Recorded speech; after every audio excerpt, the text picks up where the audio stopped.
Hello, I'm Tim Smith with the Adams County Historical Society, and welcome to a Monuments Monday. And what a beautiful day, although it's a little bit chilly out here at the moment. But again, you know, I always suggest you come out here in the winter when there's no leaves on the trees, and you can actually look through the woods and see some of the terrain features of the battlefield much better. And here on Culp's Hill, you really get a good sense of the rolling terrain. Now, today, I just want to talk a little bit about the 23rd Pennsylvania, or the Birney Zouaves.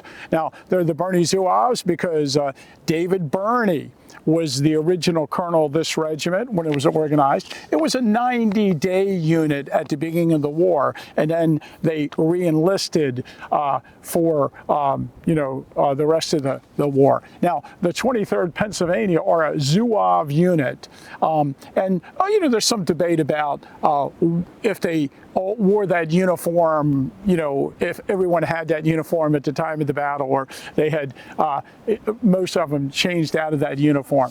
But the Birney Zouaves at the Battle of Gettysburg are part of the 6th Army Corps, and you can actually see the Greek cross on the monument. And I think it's interesting to use blue tiles. Remember, red, white, and blue for the 1st, the 2nd, and the 3rd Division. And I think that's one of the interesting things I learned about the monuments early on. When you go around the battlefield, they have the blue Greek cross. So without even knowing anything about the regiment, they were in the 3rd Division of the 6th Army Corps. And they were in Shaler's Brigade. As a matter of fact, the rest of the monuments of Shaler's Brigade are off to my left along the slopes of Culp's Hill, with Shaler's Brigade plaque right up there. And this was kind of interesting that the Gettysburg Battlefield Memorial Association wanted to have the regiments of each brigade in line, in position on the battlefield. And sometimes they moved monuments so that they would be in line. I guess the 2nd Delaware Infantry monument comes to mind. It was at one time in the middle of the wheat field, and then eventually it was moved up onto Brook Avenue to align with the rest of the regiments of that brigade. And the 147th New York, on the first day's battlefield, the veterans wanted to put it out in the field in front of Reynolds Avenue where they engaged in battle, but they were forced to put their monument on Reynolds Avenue to align with the rest of the regiments of the brigade. And in this case, this unit, along with the rest of Shaler's Brigade, was brought in on the morning of July 3rd and switched in and out with the other regiments along the slopes of Culp's Hill in their fire down along the side of this hill. And originally, this monument, and it has the dedication on the side of it, dedicated on August 6th, 1886, was positioned out here on this rock where the 137th New York monument now is, and at some point, probably to allow for the placement of the 137th New York, and also to make sure it was in line with the rest of the regiments of this brigade, this monument was moved. And in the photographs we're showing, maybe you can see that this monument used to be there, and now it is over here. Just a couple things about the monument. Lieutenant Colonel John Francis Glenn from Philadelphia was in command, and they actually had 538 men at the battle. They had 1 man killed at the battle and 13 wounded. So they were not heavily engaged in the fighting. The original monument was placed in 1886. And then, like other Pennsylvania regimental associations that were here at the battle, they were given an appropriation by the state of Pennsylvania for $1,500.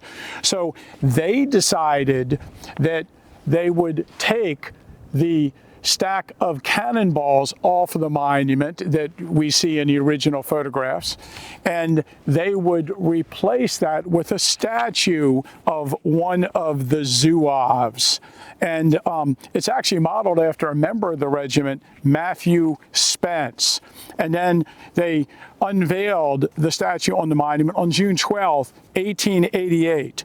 And the next year, September 12th, 1889, the monument was actually dedicated. And we do have this extraordinary photograph from our collection that shows the statue on top of the monument and also the stack of cannonballs that were removed from the monument next to it. I should mention that I personally have not seen them, but friends of mine have visited them and taken photographs of them. The stack of cannonballs is in park storage at the Butterfield Farm out near the First Day's battlefield. Also, since we talked about last week, on the video we talked about the Cobb's Hill diorama. That we have at the Adams County Historical Society, and on that diorama, which is the morning of the third day, it features the Bernie Zouaves coming into the battle at this position. And there's one other thing I want to tell you about this unit, but we're going to switch locations. One of the members of the 23rd Pennsylvania Infantry during the Civil War was Sergeant Frederick Huber. And of course, he's from Gettysburg. His father, Dr. Henry Huber, ran sort of a pharmacy on Chambersburg Street downtown at the time of the Civil War. Now, Fred had gone to Philadelphia, was attending medical school at the outbreak of the war, and joined the Bernie Zouaves. And he was killed in action at the Battle of Fair Oaks on May 31st, 1862. And we have an article in the newspaper that announces his death. On Friday, a letter was received from the sergeant of the 23rd Pennsylvania Regiment conveying the sad intelligence that Sergeant Frederick Huber, son of Dr. Huber of this place, was killed in battle. He was buried on the field, and his grave was marked, and his father has gone to the scene with a view to bring the body back. And the next week in our newspaper, there's an article about how his body was brought back to Gettysburg, and it discusses his funeral. You have to excuse me for a minute here. I can't seem to get the page turned.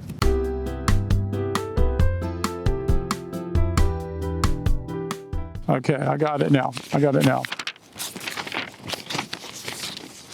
Several friends remained by him until he expired about a half an hour after receiving the wound.